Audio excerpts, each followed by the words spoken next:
আজ আমি তোর ঘাড় মটকাবো। ওহ মা, এটা কি মানুষ নাকি ভূত? হাল্ক, আমি ভূত। তুমি আমাকে ভয় দেখাচ্ছ। আজ আমি ভূত ধরে দেখবো কার বেশি শক্তি। হাল্ক, আজ আমি তোর সাথে পাশা খেলবো। তুই আমাকে খেলার চ্যালেঞ্জ করছিস? আজ আমি ভূতকে জঙ্গলে ফেলে দেব এবং পেছন থেকে মারবো।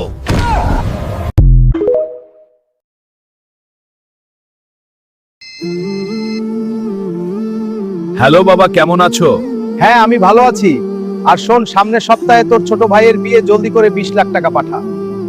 আচ্ছা ঠিক আছে বাবা, আর আমি কি দেশে আসবো না? বিয়ের সময় অনেক টাকা খরচ হবে, তোর আসার দরকার নেই, ভিডিও কলে দেখে নিস।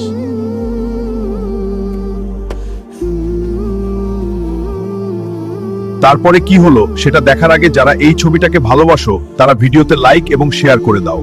তোমার বড় ছেলে তো বিদেশে থাকে, তোমরা ছোট ছেলের বিয়েতে তো দেশে আসে নাই। ওকে আসতে বলেছিলাম কিন্তু আসে নাই।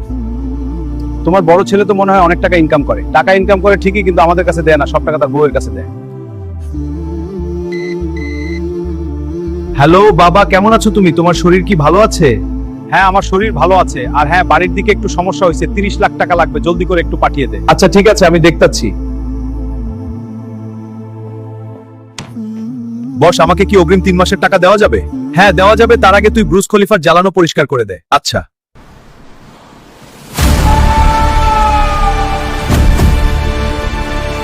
বাবা, হাল্ক আমাকে মাফ করে দিস। চাচা, হাল্ক 30 লক্ষ টাকা মরার আগে আমার কাছে দিয়েছিল। বন্ধুরা, এরকম ভিডিও আরো দেখতে চাইলে ফলো করে একটা লাইক দিয়ে যাও। এই পেট মোটা হাল্ক, যা আমার জন্য মহাকাশ থেকে রকেট নিয়ে আয়। রকেটে করে সারা গ্রাম ঘুরমু। যাচ্ছি দাদি। শালা বুড়ি দাদির জ্বালায় বাঁচি না।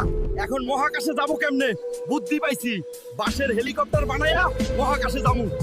বন্ধুরা, বাঁশের হেলিকপ্টার বানিয়ে ফেললাম। এখন মহাকাশে গিয়া দাদির জন্য রকেট নিয়ে আসবো। এই তো পেয়ে গেলাম দাদির জন্য রকেট। নিয়ে যাই এবার। দাদি দেখলে ভীষণ খুশি হবে। দাদি দেখো, তোমার জন্য মহাকাশ থেকে রকেট আনছি। হাল করে আমার সোনার টুকরো নাতি, আজকে সারা গ্রাম ঘুরমু রকেটে করে। এই পালান, গ্রামে দানবের আগমন ঘটছে। এটা তো দানব।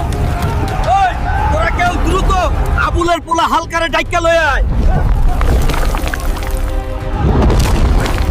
হাল্ক ভাই, হাল্ক ভাই, গ্রামে ভয়ানক দানবের আগমন ঘটছে। সব মানুষরে খাইয়া ফেলাইতাছে।